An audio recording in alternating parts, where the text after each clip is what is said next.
known Maraming as salamat, CCS Seb. Andito Bank. tayo ngayon sa may PICC Convention Center kung saan formal lang binuksan ni Chairman Sixto Brillantes ang ng National Board of Canvassers.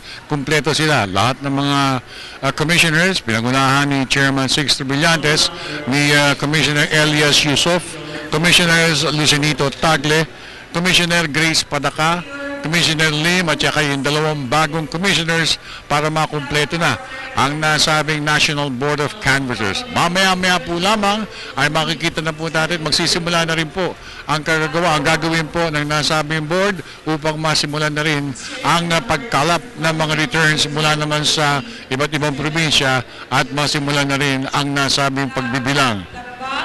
Eksakto 6:21 in the evening at inaantay na lang ng mga opisyales ng National Board of Canvassers itong pagbubukas at pagsisimula formally at eksaktong alas 7 ng umaga ng gabi pagbalik po ng mga returns from the different areas in the country. So ito na, pakinggan na po natin.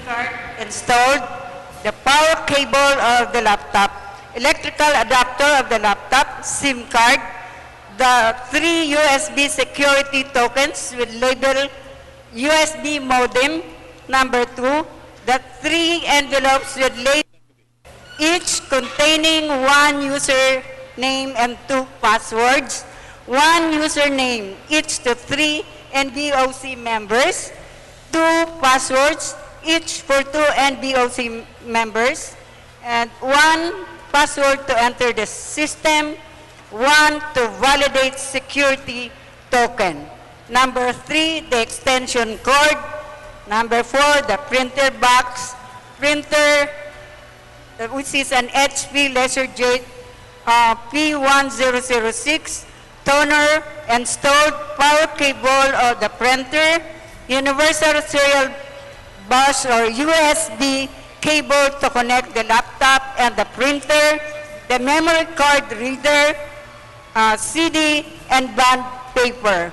We are now showing to the parties, councils, or representatives the plastic box.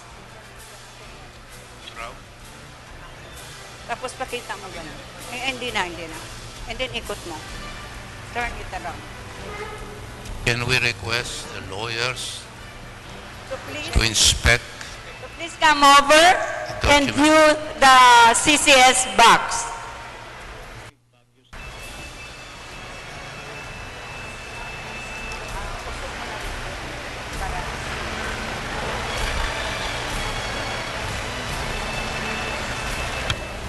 Whether it's secured.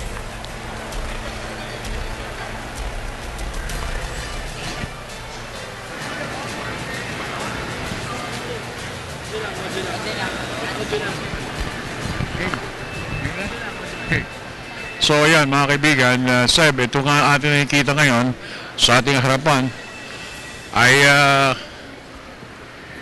binibisita na ngayon ng mga different representations from the different parties, tsaka mga party list, mga abogado.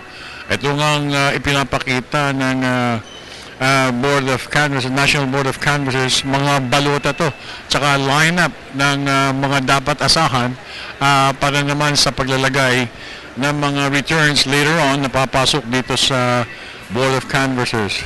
Dyan sa ating video ay talaga naman binubusisi maigi para maipakita sa mga ito, sa mga representations na wala pong laman, malinis po yan at mamaya-paya po lamang ay masisimulan na rin po ang pagbibilang at lagay dyan sa mga nasabing open ballots. So, balik muna ulit tayo.